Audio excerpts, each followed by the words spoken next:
So I'm going to make a salmon with garlic, lemon, salt and pepper, and olive oil, and I'll show you guys how it looks after I season it. So this is how it looks after it's been seasoned. Look at that, it looks so delicious. It's not red anymore, so we're getting somewhere. So this is how it looks. The salmon came out so delicious.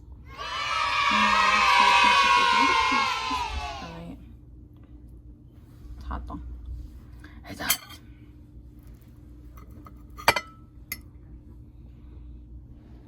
Let me try it. Very lemony. Hey. Over here in the green room. Hey, look at so